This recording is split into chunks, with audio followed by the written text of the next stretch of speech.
Good morning, everyone. I mean, it's like 11 o'clock. It's not morning for much longer. It is Thursday. Thursday. And what up, day takers?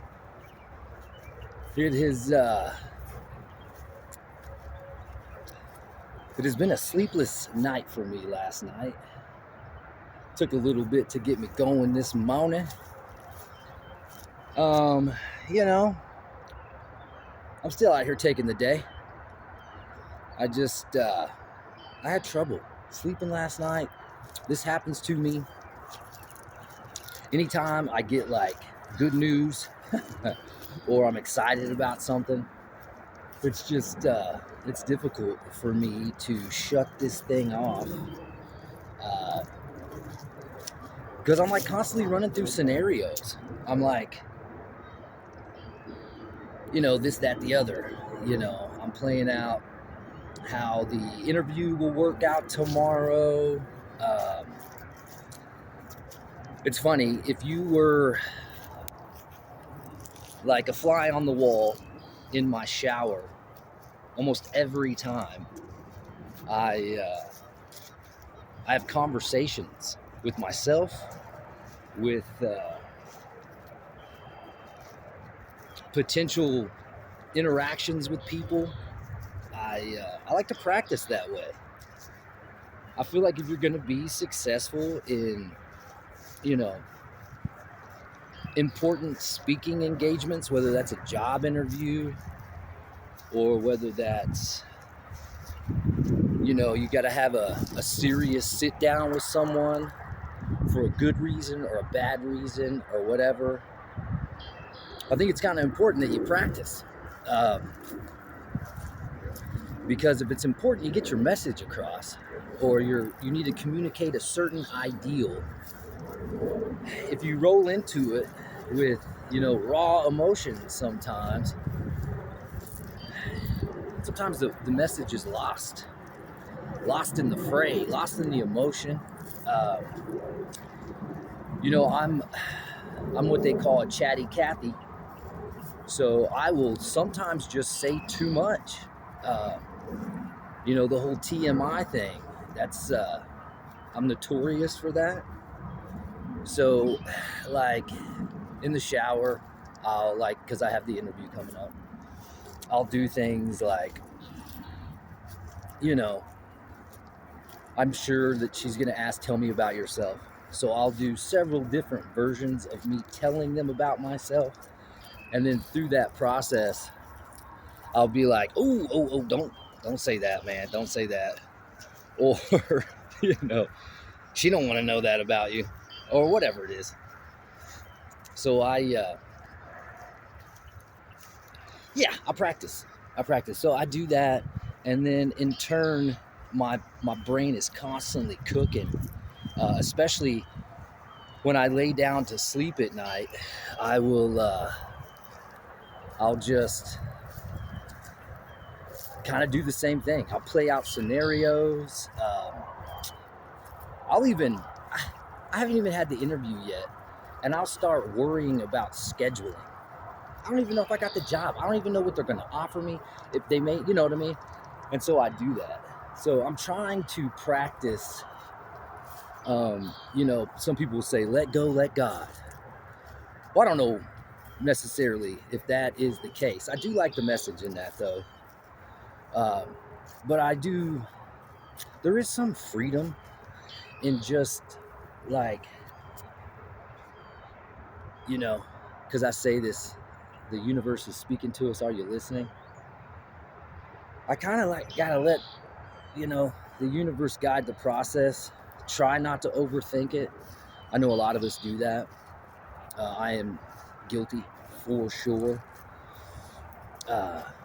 So yeah, I just wanted to kind of share where my angst is at. I have confidence about the whole thing. I just I don't know. I don't know. I I do good when I do restaurants. So it's just like I'm not really worried about that, but it's, you know, I want to make a good impression. I want, you know, I want to get the job. I want, you know, I want it to be successful. I want her to feel confident in her hire. I want, you know, all that kind of stuff. I want her to brag later going, yeah, I found him, you know, or whatever. So it's like, whatever. How many times I only say that in this video? Let's count. Let's play a drinking game. No, I'm kidding. You would be over the legal limit within the first 3 minutes. Because it's like, whatever. So, yeah. I'm not sleepy per se, but I definitely feel like I haven't rested. I'll be taking the day off the old Jimmy Gym today. I will apply some active stretching. And actually, since I'm not going to be too crazy physical today, I'm going to do some static stretching. You know, there's mixed thought on that process. You know, you shouldn't do static stretching before you do a big athletic endeavor or whatever. So, you know, I don't know what really works. I just kind of know what really works for me. And that's what I'll be sharing when that time comes. Yeah. So, yeah, I'll be chilling today, kinda. I am going to shave the head, clean up the beard. And then right before the interview tomorrow, I'll give myself the razor shave. Make the outline pop, as the barber would say. But yeah. I got some more errands to run for the house. All that wonderful stuff. Stuff that keeps us on our day take, if you will. Putting wins in the bag. I think that's kind of a cool branding thing, right? Put wins in your bag. I don't know. Like a t-shirt or a hat or something. Dictate the day. Put the wins in the bag. I don't know. Plans for the future. Or I'm just thinking. Actively thinking. But who knows, something like that might come to us soon. There are so many people out here today. I'm trying to avoid getting people on camera. And I keep looping and doing circles and all of that. You know, I've noticed, talking about some of the past videos, I have been surprised about some of the comments. Like, I even got comments about my eyebrows. Like, somebody said, "Impeccable eyebrows, sir." Thank you. I think they're a little bit big and bushy. And I think somebody replied to that comment like, you can tell he shaves them. It looks, I think they used the word superficial. Man, I don't shave them. I get one or two big ones in the center that I'll pluck. You know what I mean? I don't shave them. They don't even extend all the way over my eye socket. I don't know what's going on. I do trim them a little bit though. You know, I'll comb them up with my comb and kind of hit the tops. But it doesn't really change them much. I don't know. I don't care. It's whatever. It's my eyebrows. I just think it's funny what people focus on. You know. Oh yeah. This is probably going to be, I'm not going to say a big part of it, because it's just a small part of my life. But I feel like I need to share this. For one, because I'm trying to help people be wise and not smart. And if I would have known this in my 20s, it would have helped so much. I'm not going to do it in this video because I really want to explain why, how much, signs to look for, all that stuff. I've had several comments on the videos, especially with my shirt off, those videos. I rarely wear a shirt. I wouldn't have a shirt on right now. I'm feeling like taking it off because it says it's 60 degrees. I'm starting to get hot already. Yeah, I'm a crazy savage. Never wear a shirt unless I'm forced to. You know what I mean? But the subject matter is about testosterone replacement therapy. So I'm thinking about maybe doing something this weekend. You know, I'm gonna get the interview over on Friday, and then maybe Saturday or Sunday I'll throw up my TRT journey video or TRT update or info or whatever it is. Because it is something that I have done. I mean, I'm on it right now, testosterone replacement therapy. I see a urologist. You know, they test my blood on the regular to make sure everything's hunky-dory, which I think blood tests are key no matter what you're doing in life. You should do it for sure every year, but maybe every 6 months, especially as you get older, if you're noticing things are changing in your body. Which kind of brings me, it's like I want to delve right into this subject right now, but I want to be detailed because it is so helpful if you do it the right way. Bioavailability, and there's a whole lot. So I might even take some notes because I've only been doing it now for about 3.5 years. I think October will be my 4th year on TRT. Somebody was commenting, I can't remember. One of them said, roided up, bro, or something. I don't know. But somebody, like, I'm honest. I ain't trying to hide nothing from nobody. Honest to a fault, I guess, sometimes. But he's like, I can't remember. He said something like, yeah, but I can tell. Well, good, because that's what it's supposed to do, I guess. And to be honest, you could be on testosterone replacement therapy, and if you were just living the same sedentary style life, most people wouldn't even notice.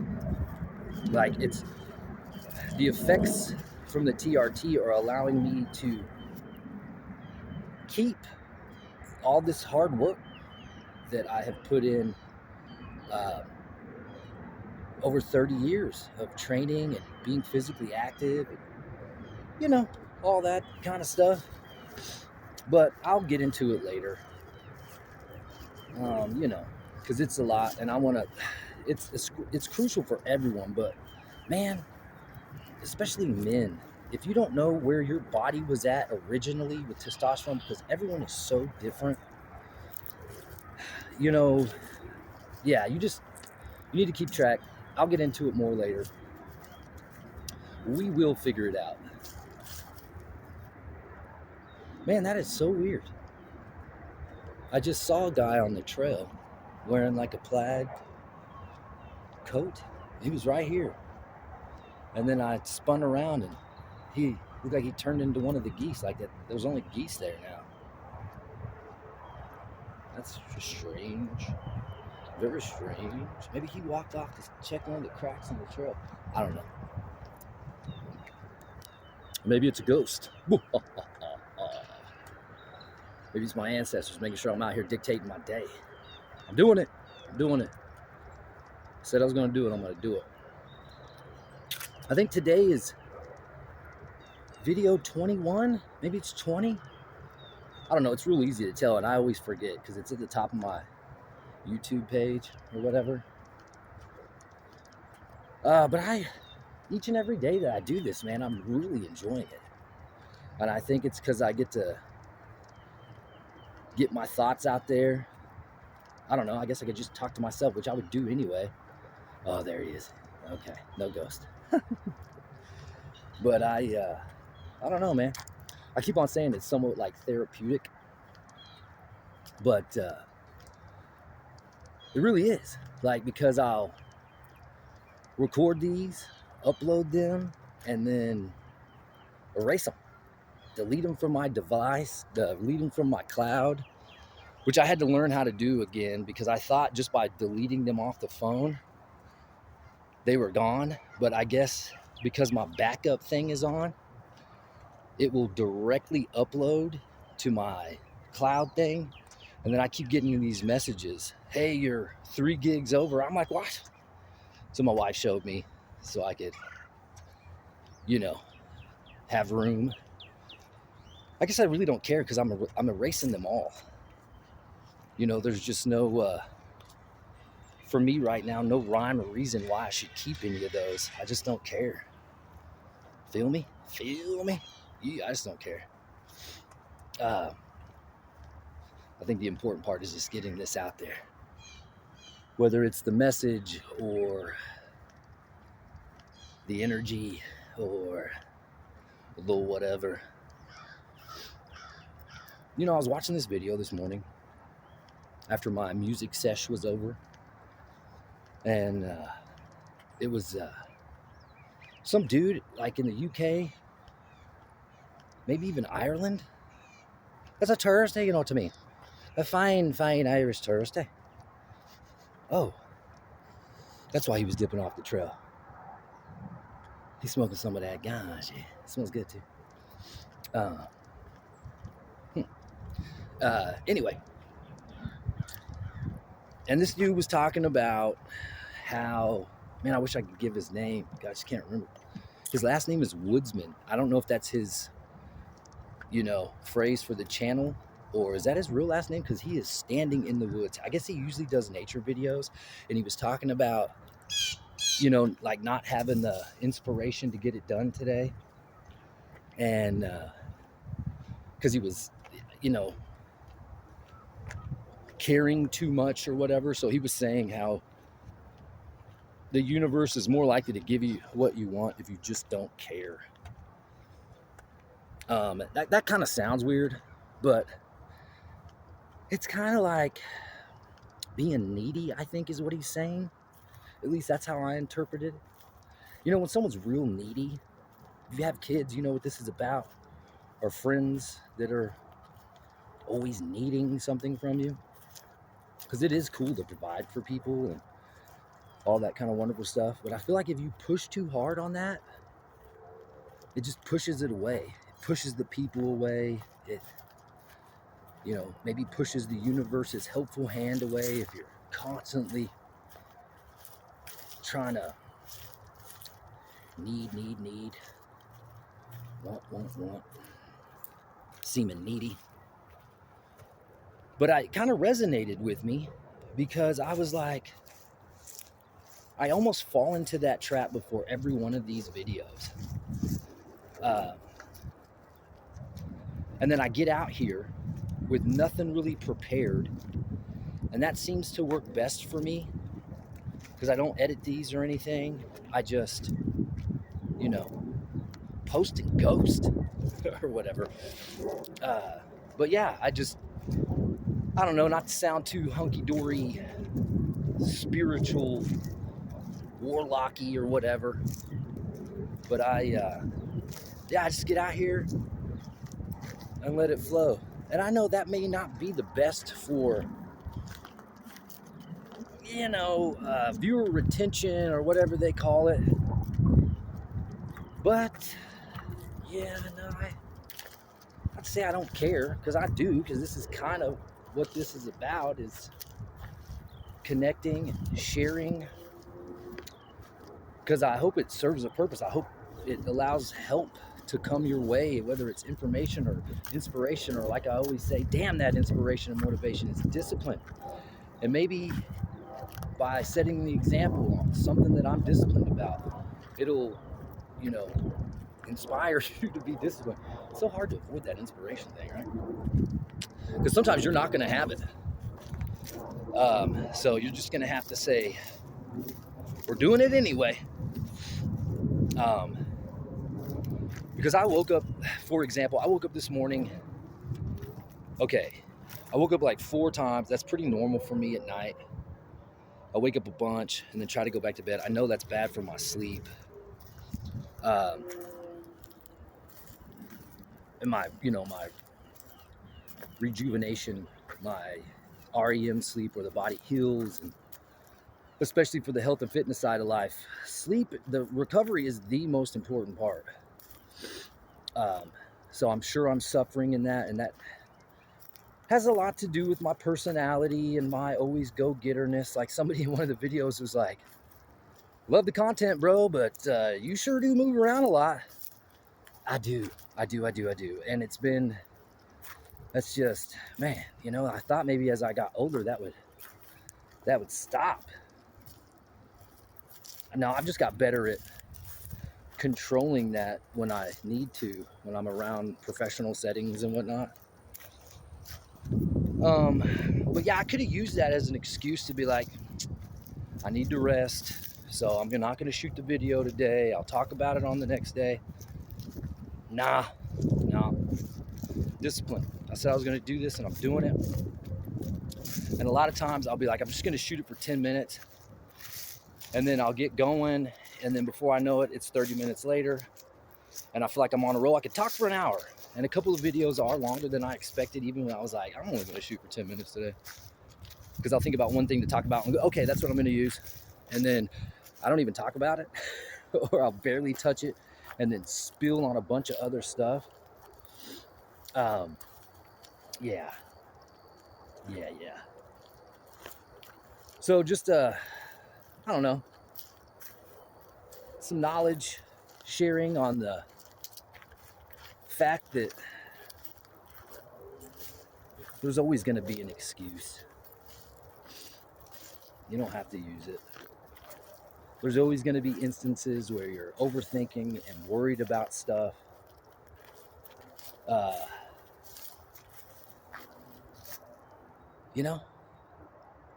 Don't worry too much.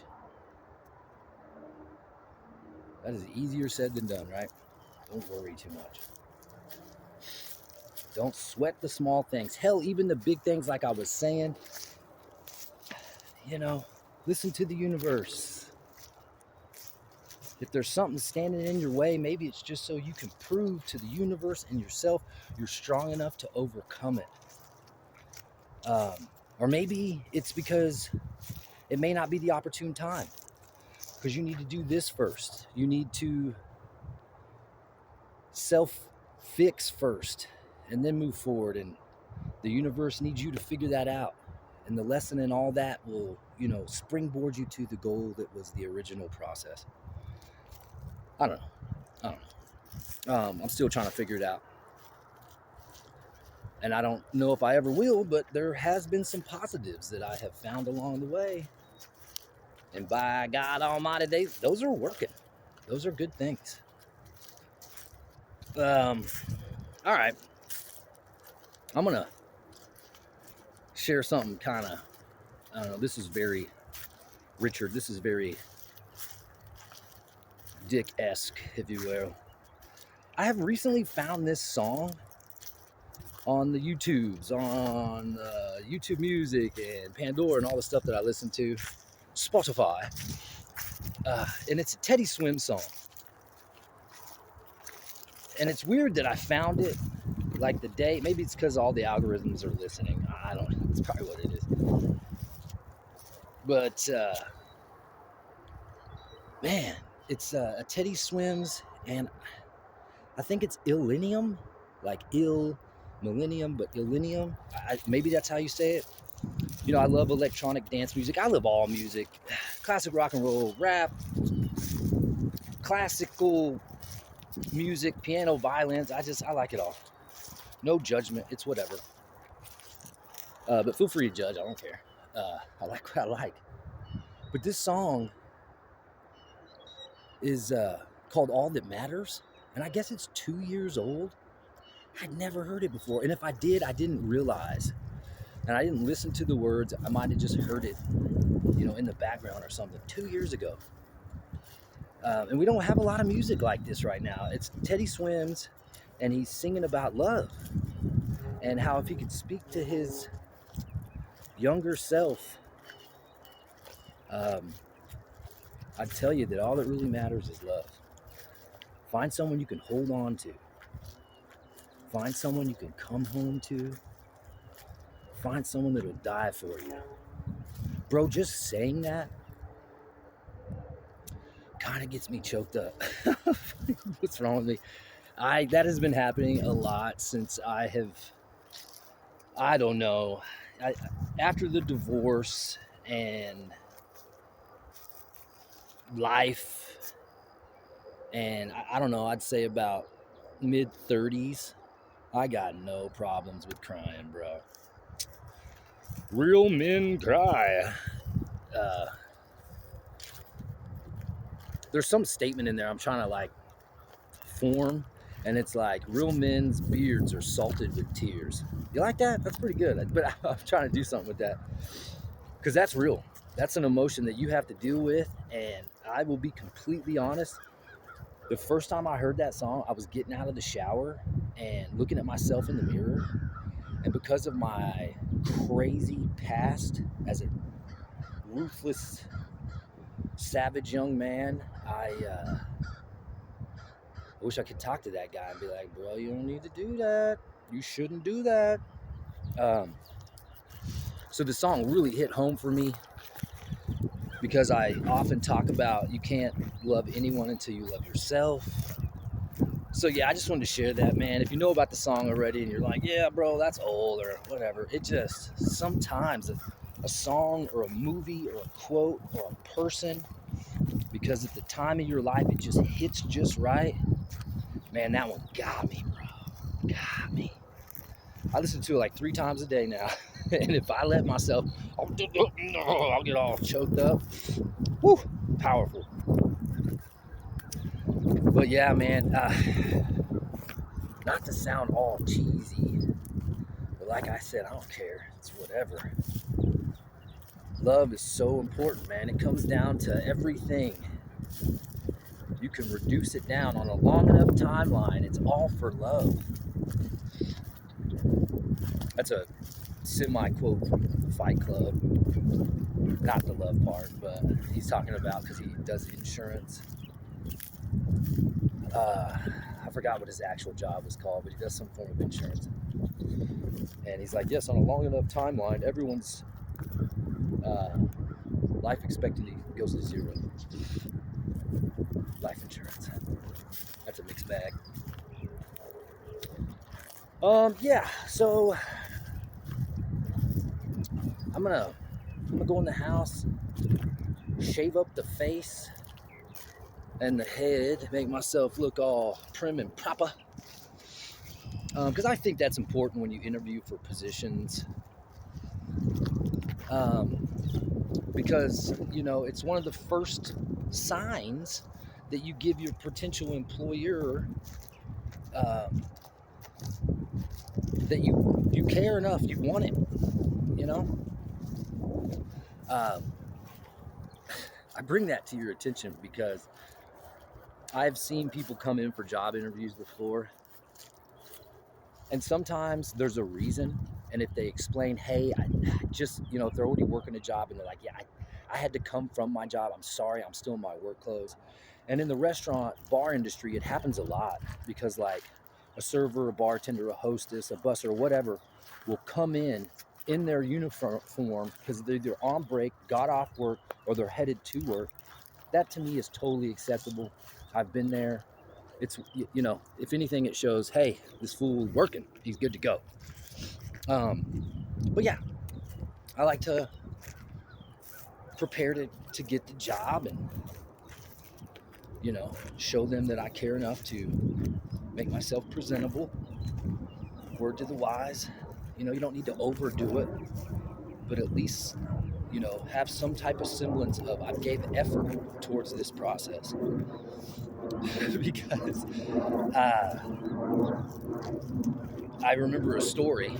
I can't tell too many details, but there's a story of when a higher up executive was doing interviews like during the corona times for certain positions, and the one of the interviewees was like just showed up on camera on like their dirty hoodie, and this was for like a 6-figure job, and they were 100% serious about trying to get the job, I guess, because also the executive that was doing the interview could tell that they were like had their phone open and they were chat GPTing or whatever for answers.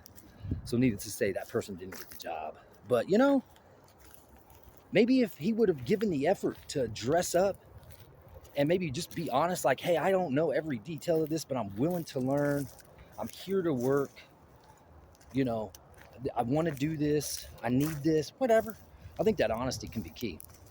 But can't be too honest, because sometimes I will be too honest.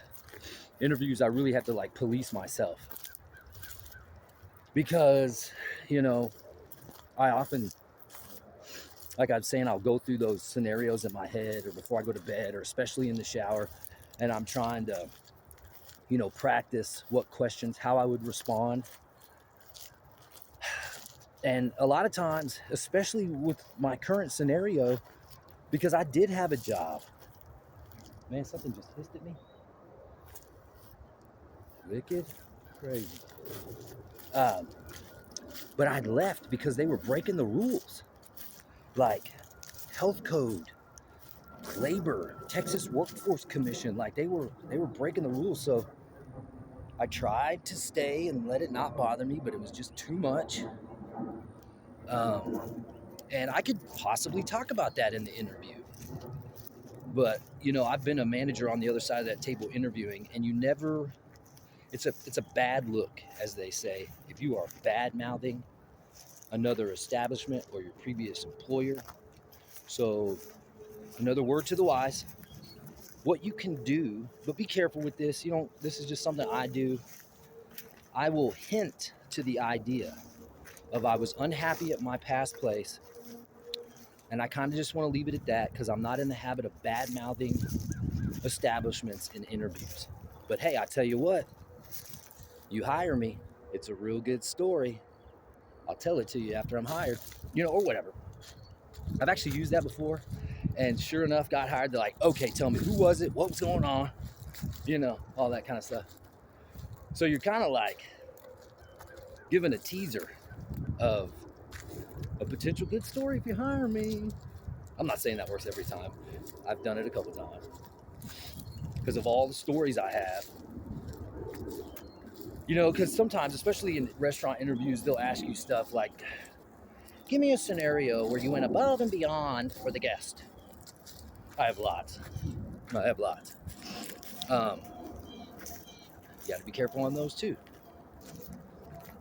Give me a story sometimes where you think you have dropped the ball and weren't successful and could have been better. What did you do to fix it? Those questions are so weird sometimes, because you'll go through and answer them, and the manager, the interviewee, the whatever, interviewer didn't even listen. They're just checking off boxes. Okay, asked them, you know. Sometimes they do. I mean, depending on the job and whatnot. I'm going to flip this around real quick, see I'm at time-wise. And I don't even, oh yeah, 33 minutes. Holy cannoli. All right. I think that's enough for today. Thursday, the 27th. It's about 24 hours before my interview. I'm going to kill it, but I'm not going to try too hard. I'm not going to push too hard. I'm not going to overdo it. I'm telling you so I can remind myself, just like the whole theme with this channel, I'm telling you so I can be more disciplined with holding myself accountable. That's why I always say, day takers, take your day. Dick's going to take his. Put wins in the bag, no matter how big or small. Use it as momentum. Spread the love, share the knowledge. Dick's going to do all that. Dictate the day, y'all. Get in there. I love you. And I'll see you tomorrow. It'll probably be after the interview, so I'll let you know how it goes and all that good stuff. All right. Love you. Bye.